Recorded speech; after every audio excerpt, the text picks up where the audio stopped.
On today's Locked On Thunder podcast, we're going to dive into the top storylines around the Oklahoma City Thunder as this team transitions into training camp a couple of months from now, plus your mailbag questions. What's on your mind here in the summer for the Thunder? We'll talk about all that coming up on today's Locked On Thunder podcast. You are Locked On Thunder, your daily Oklahoma City Thunder podcast.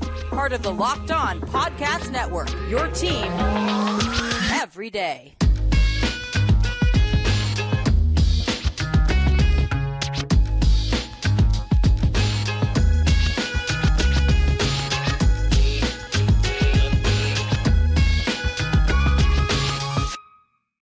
Let's get it going on the Locked On Thunder podcast on the Locked On Podcast Network, your team every day. I am your host, media member, and editor-in-chief over at thunderousintentions.com, Rylan Stiles. You can follow me on Twitter at Rylan_Stiles. Follow the show on Twitter at LOThunderPod.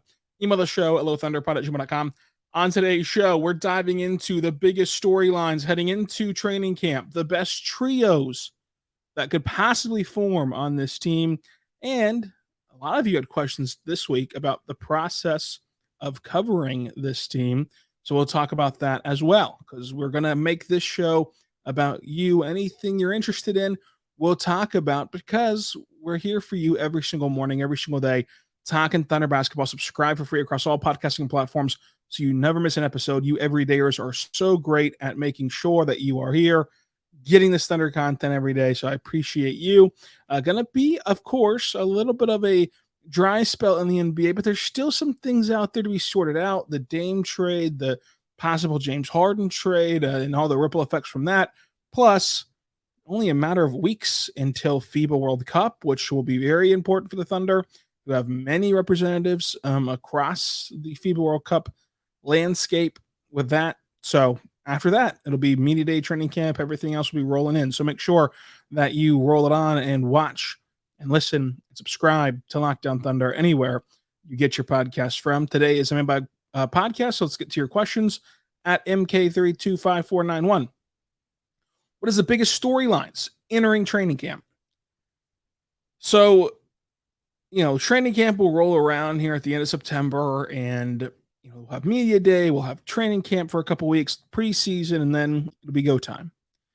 And some of the biggest storylines, I think, will be number one, first and foremost, of course, finding out what this roster looks like. We did a roster projection on last week's podcast. Many of you asked this week what the projection is, who would I keep, who would I cut? Go back and listen to last week's podcast where we did the whole roster. We lay out the entire roster, gave who was on the chopping block, gave who I would cut, and kind of the rationale behind all of that. So for a more deeper dive answer, go back to that. But getting the actual answer in training camp will be a lot of fun and very interesting, because I think that the Thunder are going to embrace that competition and going to allow training camp to be a breeding ground for competition and allow training camp to be a spot where guys truly do earn their spot on the roster and maybe change some preconceived ideas of what the roster crunch will look like. Number two, I think who is going to have a eye-opening leap.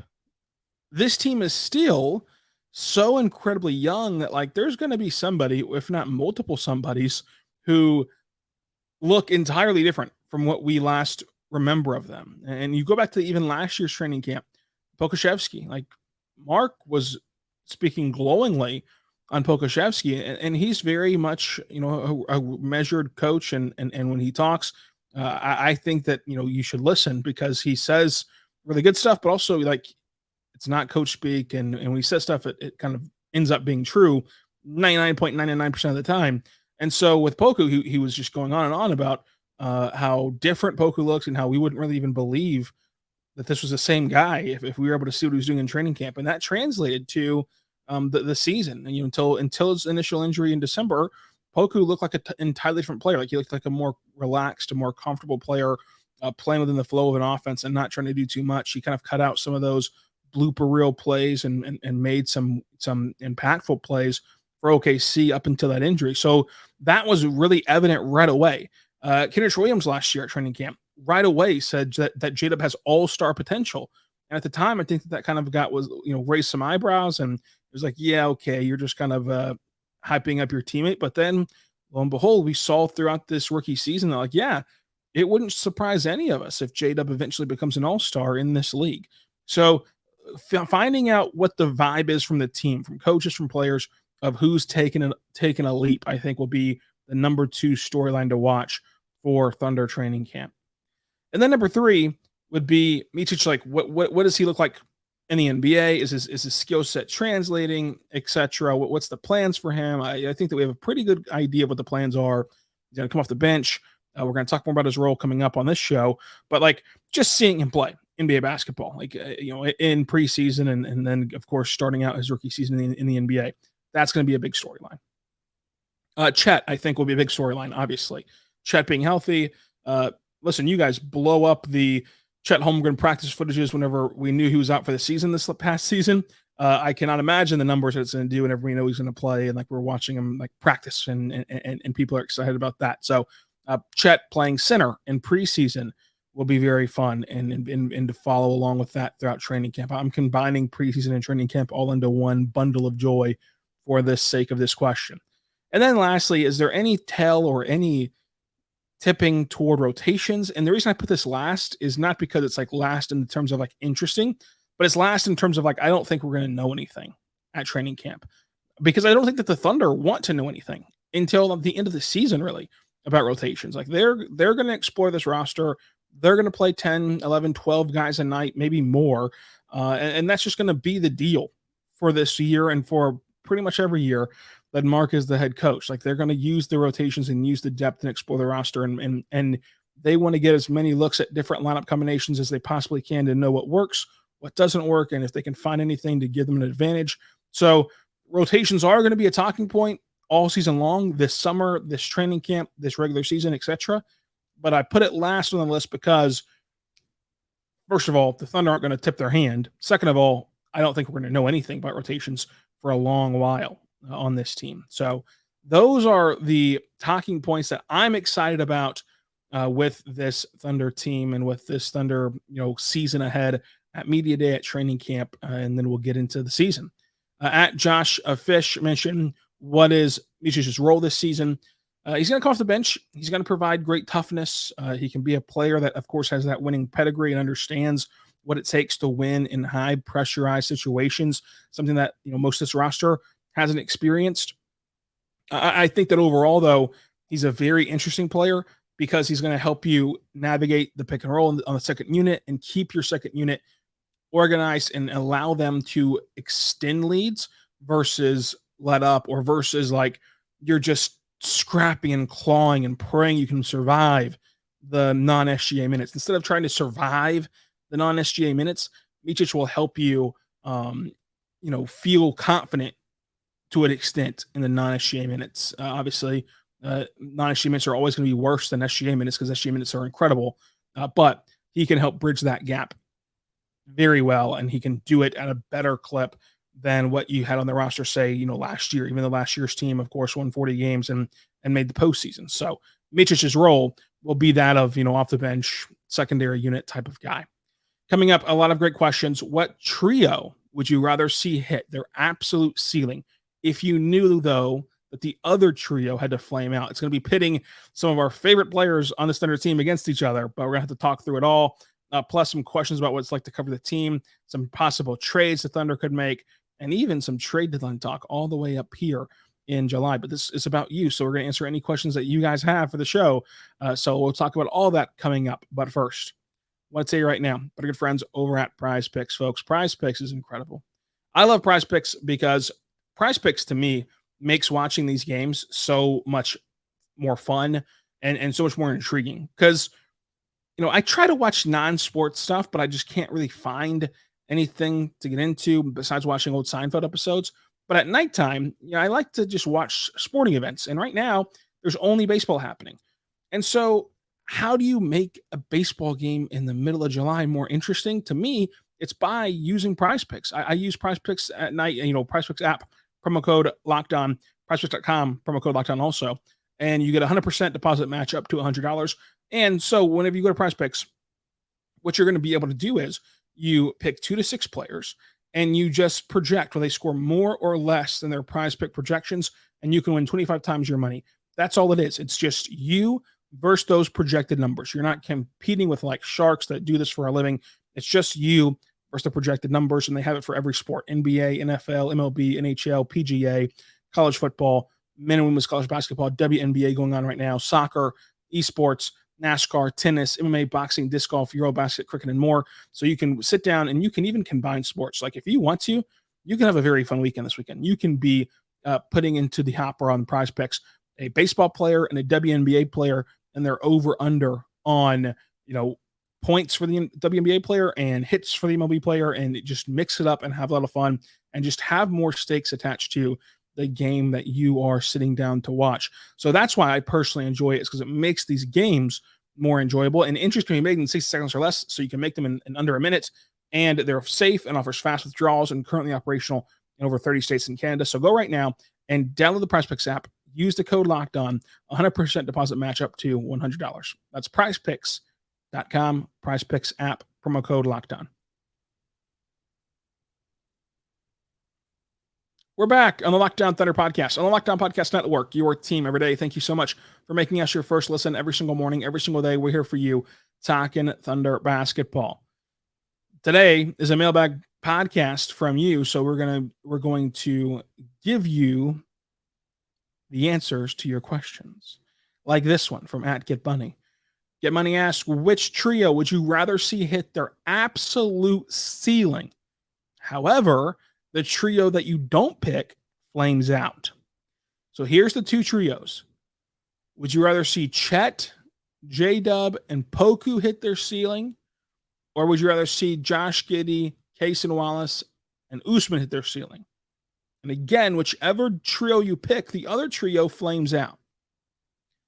For me, when you're talking absolute ceiling, like the toppity top 1% of what these players could be, it's not particularly close.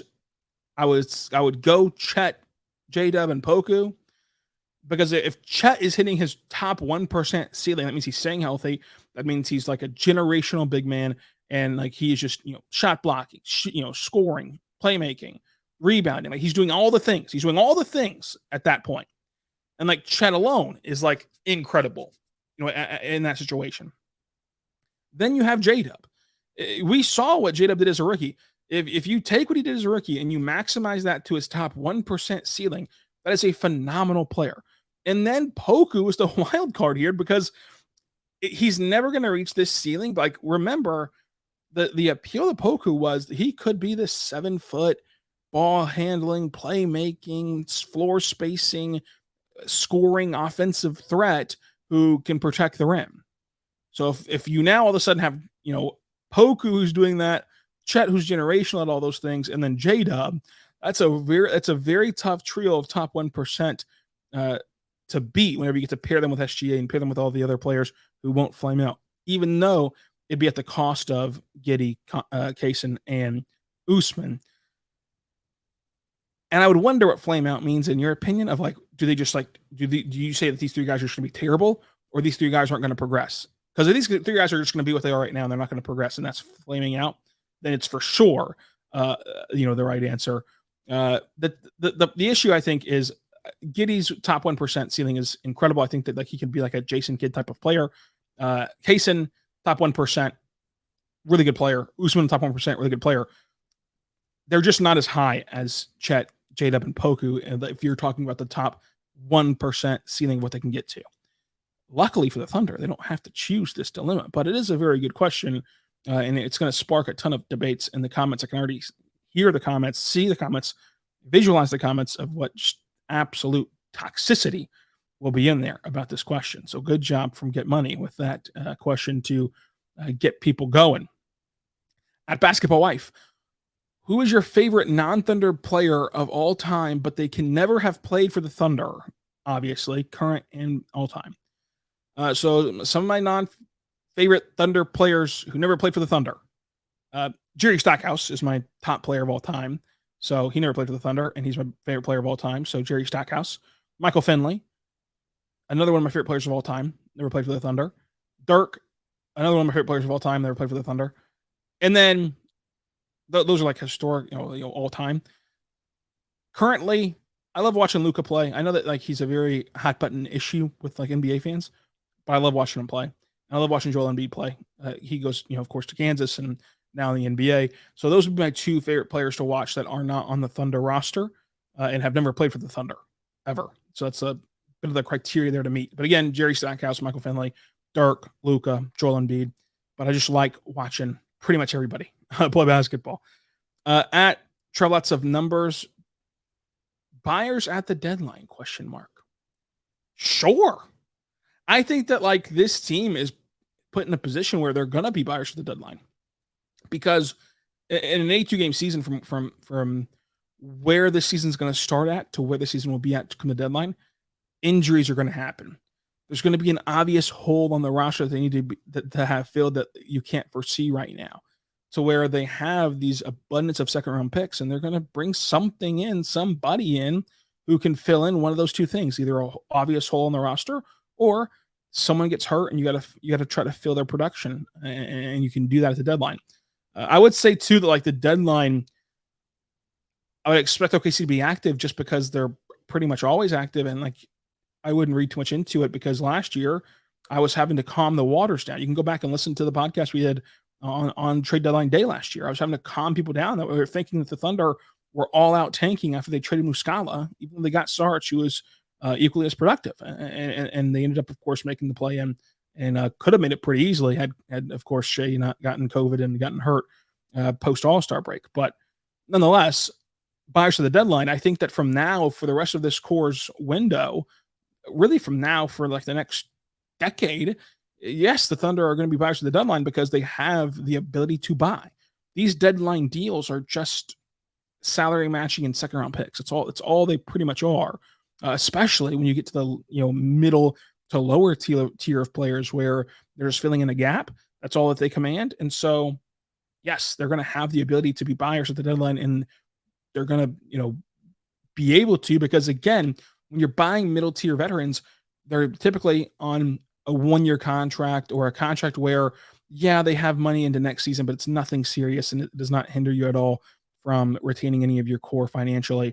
So sure, we'll pull the trigger on that move. So I think that they would be buyers at the deadline as long as the season goes the way that we think it could go for OKC. At Obey_the Dope, would you trade for Pascal Siakam without giving up any member of the core? I'm going to say no for a lot of reasons. No, number one, I don't think the Thunder are going to trade for anyone huge. People are reading a lot into, well, the Thunder have 21 rostered players. They have to do something. They have to. This is obviously a plan from Sam Presti.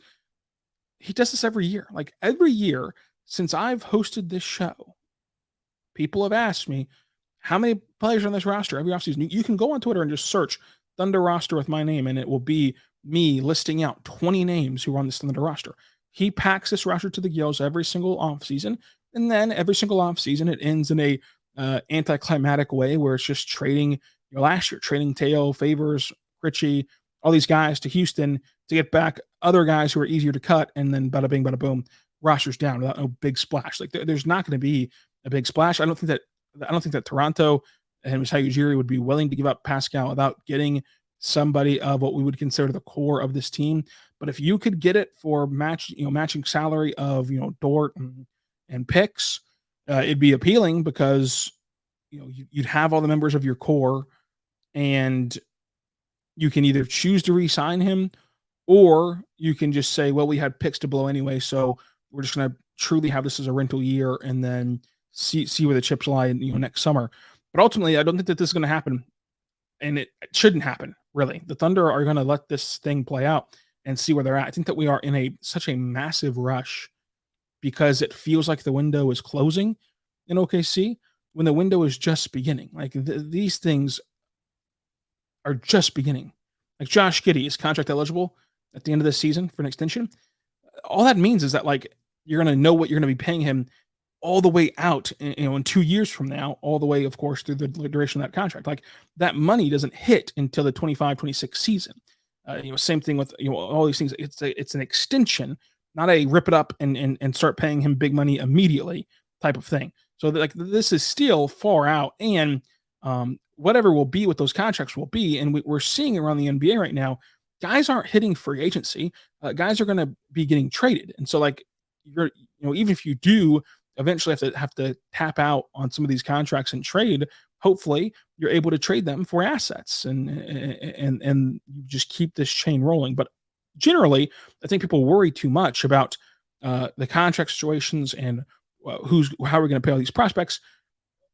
It's been done before, and it will be done again of keeping cores together. And you look at Memphis right now paying Desmond Bain and JJJ and John Morant. I'd much rather be paying SGA and J Dub and Josh and Chet, and I'd much rather be paying this core long-term money. And then the Thunder, of course, have the ability to set themselves up to be packed to the gills in terms of massive contracts, and then fluttered out and filtered out with low-end contracts. That's the beauty of taking on all these second-round picks and all these picks in general. So, like, if any team is well-positioned and well-prepared to blow this thing out of the water and commit to heavy money, it's the Thunder. Will they actually do it? Well, we'll wait to see that. But one way that you can assure you're not going to do that is by trading for Pascal Siakam, and then of course once you trade for him, you're going to want to extend him. There's been reports that he wouldn't want to extend with any team that trades for him, and so it's not going to be feasible. I think that people are trying to make it happen. They're trying to like will it into existence because Sam Presti has to have something up its sleeve. He carried the max amount of guys on this roster last year, the year before that, and it all ends up in an anticlimactic way. It's just not the time yet. Now, next off season, I'll tell you this as a sneak preview to our podcast on July 18th, 2024. That'd be the correct year, right? Yeah, 2024.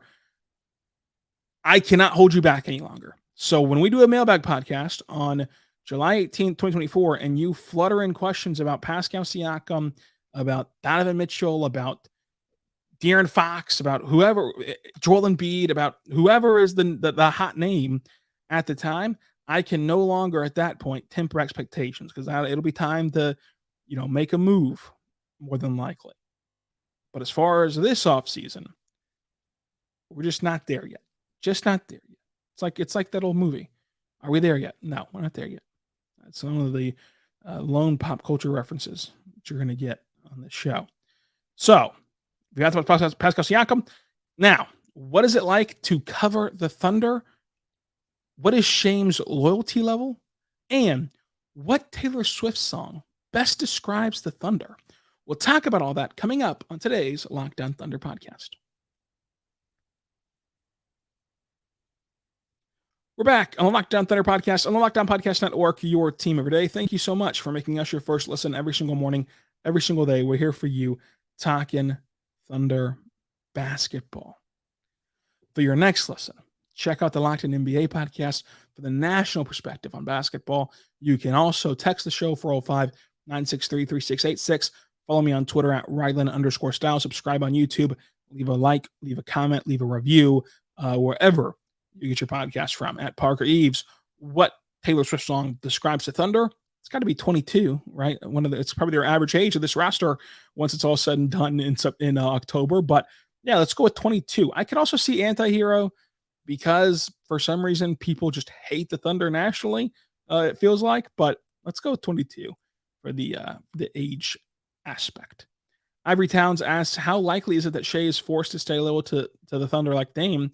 I wouldn't say like forced to stay loyal, because in this era of player empowerment, players can always make a mess of things and always demand a trade and always get their way. I think ultimately Dame will get his way and go to Miami. Like the players are in control here, even under contract, even after signing for max money. But I think that if you flip this question and see it from like an advantage point of like, why would Shai stay loyal? I think if you take Shai and his list of things he wants to accomplish, something that he's been very consistent about throughout his career, pre, post, during OKC era, like of what he wants to accomplish in his career, being a franchise guy, being a guy who's like a franchise all-time great, all-time leading scorer in the franchise. He talked about that after Dame, conveniently enough, set the Blazers record in OKC this year. He talked about how he wants to accomplish that sort of thing. If you take all that stuff to heart, he's at a point in his career now where he can only get that kind of stuff in OKC. Like he can't start over from point number 0 and become a franchise's leading scorer anywhere else at this point in his career, except for, of course, an expansion franchise.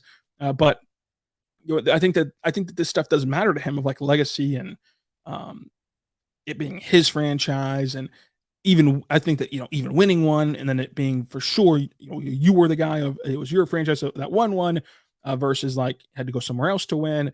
I think that stuff probably matters to him, at least from the way that he speaks about it, and speaks about legacy and speaks about what he wants to do in his career. So like maybe that would be a driving edge of why Shai would stay loyal. But ultimately, this is all a futile exercise in terms of trying to predict if a player would or wouldn't go down this path. The bottom line is as a small market, you can only count on what you can control. So, for example, the Thunder have SGA under contract until he hits free agency in 2027. They can only count on this window right here of 2023-24 season all the way through the 26-27 season. Hope he hasn't been a trade in that time, and you've got 4 chances at it. And then if he still re-ups with you at the end of this, that's great, and you just continue on rolling. But you can't count on that in a small market because things change so quickly for these stars. So I think that the driving force that the Thunder have in their back pocket with keeping Shai loyal is it's going to be hard pressed to find a better combination of a coach that Shai really likes, a front office that he trusts, a front office that he not only trusts but has the assets to surround him with talent and sustain talent around him with the right decisions. And then, as we mentioned, the legacy aspect of like owning a franchise in the sense of like, he has a chance to be the guy that gets this franchise over the hump. And that's really appealing, probably, from what Shai has said. So those things I would think would factor into why Shai would be loyal or how he'd be loyal. But at the end of the day, we never really know anything until we do. Like, we never know Kevin Durant's going to go to Golden State until we do. And Kevin Durant wasn't going to be loyal until we knew. And so predicting it is very, very hard and nearly impossible.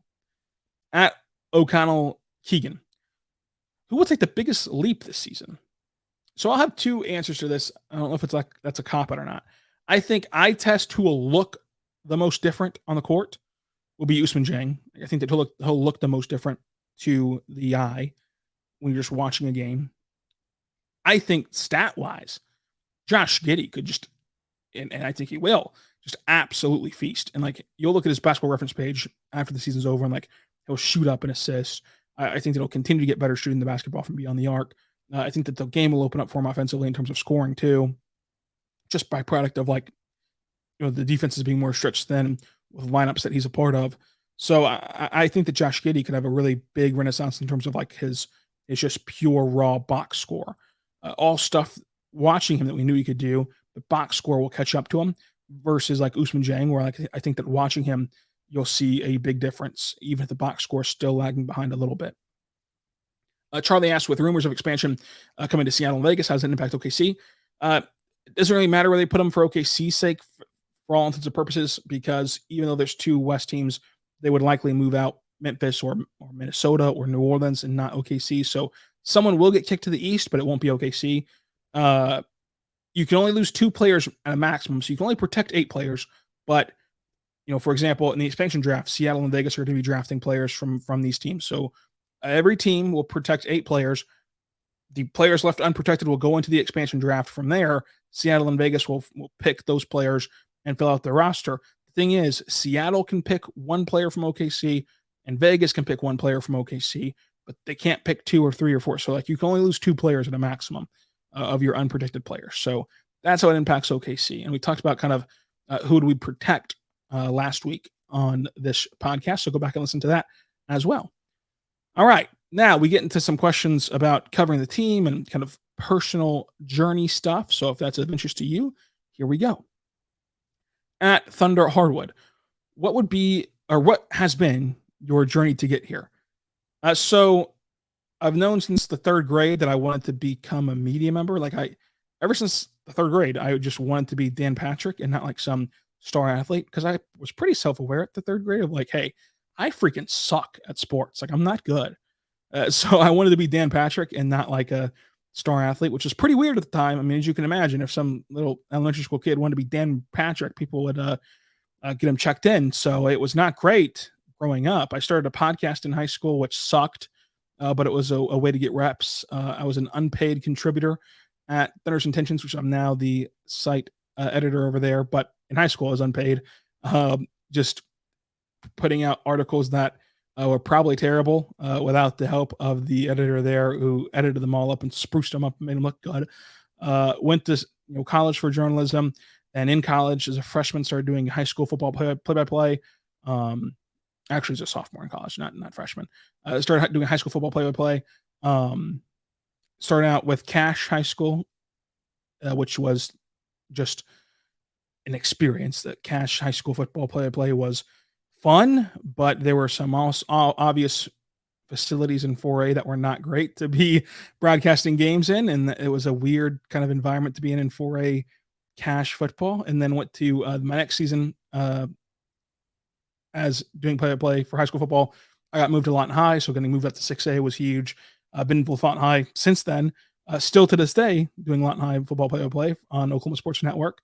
And then simultaneously with that, I started doing sports information stuff at my university. So I would broadcast their games on play-by-play for my college, did press releases, stuff like that, just sports information stuff, which I would encourage everyone, if you're going to school for this and want to do this, no matter what school you go to in the entire universe, go to their sports information office. I guarantee you they need some help, and you can get some really good experience doing a multitude of things: broadcasting, podcasting, press releases, content, graphic design. Like, they do everything at sports information offices. So like, go there, you're going to find work, you're going to find reps, you're going to find just stuff there to help you get better at this. And so then after I started working in sports information at my university, I started Locked On Royals. So I started that show, literally started it. It did not exist before I inquired about it. Did Locked On Royals for a little bit.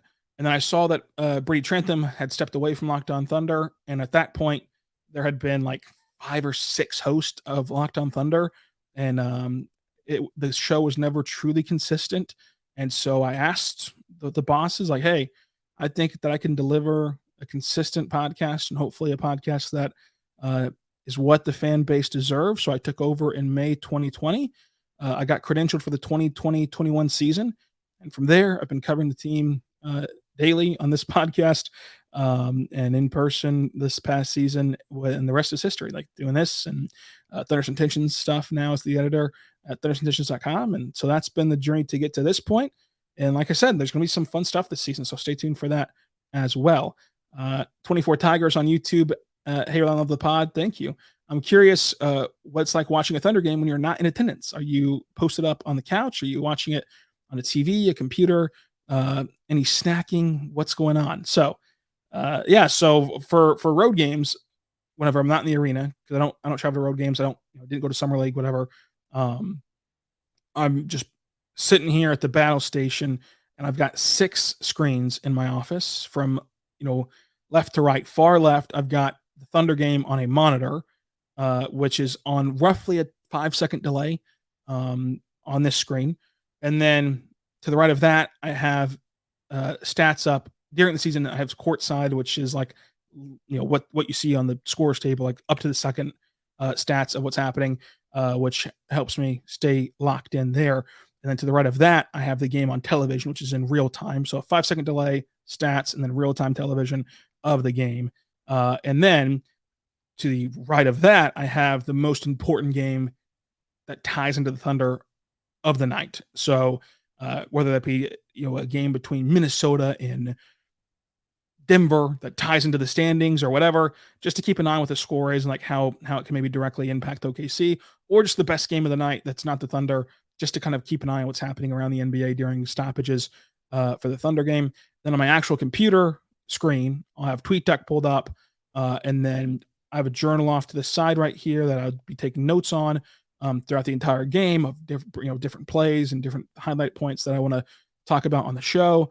I'll be having no snacks during the Thunder games because there's not time to have snacks, but I do drink a ton of water and a ton of coffee, I should say. I should drink more water, but a ton of coffee. On road games, I try to go out to Starbucks and get a couple of venti coffees before tip-off, but I at least make 2 or 3 Keurig coffees during games to be wired up for the game and wired up for the podcast afterward. So then, not snacking, just drinking coffee and water.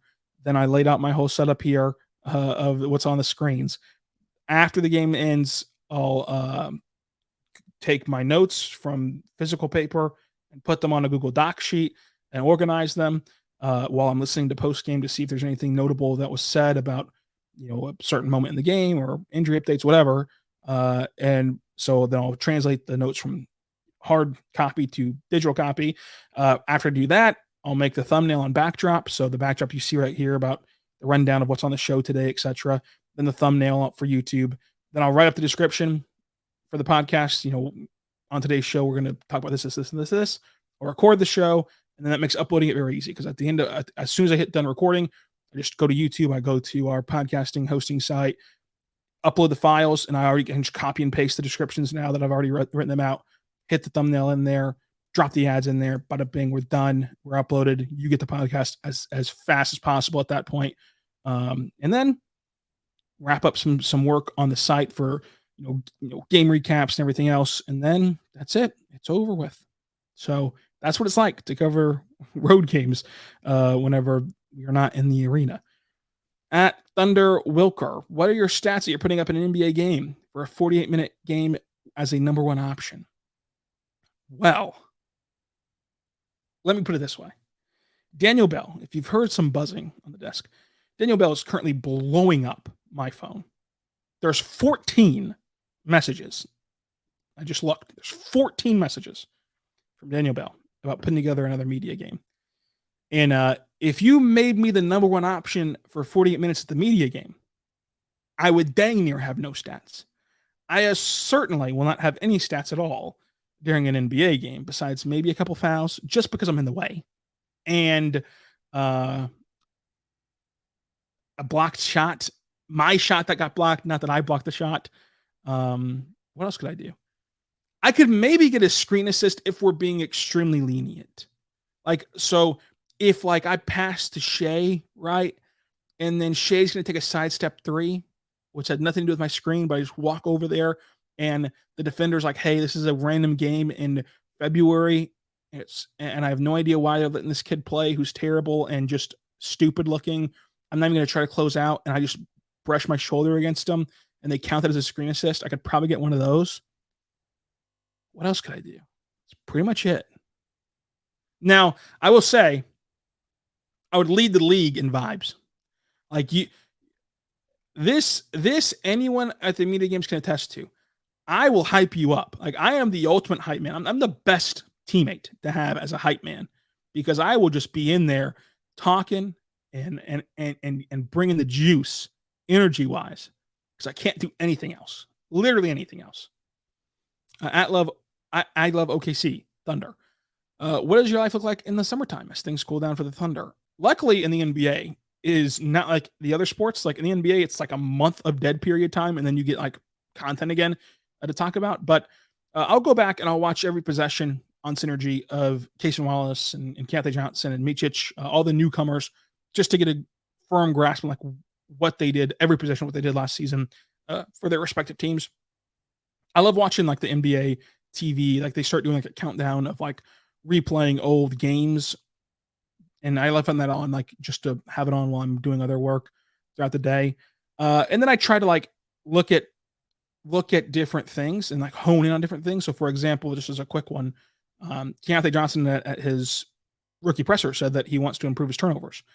So I will go to Synergy this week and I will load up every single Keontae Johnson college turnover, every single turnover he's ever made in college. I'll load it up and I'll watch every single one of them and I'll watch them over and over and over again. And I'll try to see, is there a common theme? When he's doing this, this is why he turns the ball over. For example, Darius Bazley, Darius Bazley is going to drive and spin around. He usually loses the ball. Is there something like that with Keontae Johnson? This is why he's losing the ball. This is how I would imagine he's going to try to fix it by his own accord. I'll try to do that for like different topics that are very high strung and well thought out. I try to find, again, non-sport stuff to watch, but I typically just fall back on watching Seinfeld over and over again and can't find anything else to watch. And then I do follow football like as just a pure fan. Like I don't have to be some total obsessive media member. I can just be a total fan and relaxed. So I do watch a lot of football with my dad, and we follow the Chiefs and Tennessee and Kansas football. And then, of course, follow OU and OSU to see what they're doing just because like they're local and just to not be a total idiot in the market. But yeah, Chiefs, Tennessee, Kansas, OU, stuff like that.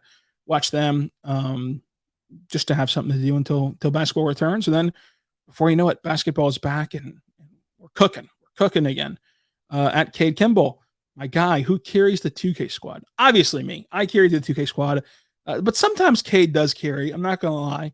But me and Cade are like Tatum and Brown, where it's like one of us is going to carry that night. And the other one's going to play good. And we have capable guys around us. It's not like the guys around us are terrible, but we're going to be the guys on the team. Other guys around us are going to be, solid players. It helps us win games. And then last one from Matt Parker Eves. What is the order from Whataburger and Brahms? I actually don't like Brahms food except for breakfast food. So a sausage biscuit is the order from Brahms. I don't like their lunchtime, dinner time food at all. I do like the birthday cake ice cream though, for their ice cream. And then from Whataburger, a number 2 with cheese, very plain and simple. No mustard. Switch the mustard out with ketchup. But there you go. So you have it there. Your mailbag questions all answered here on today's show.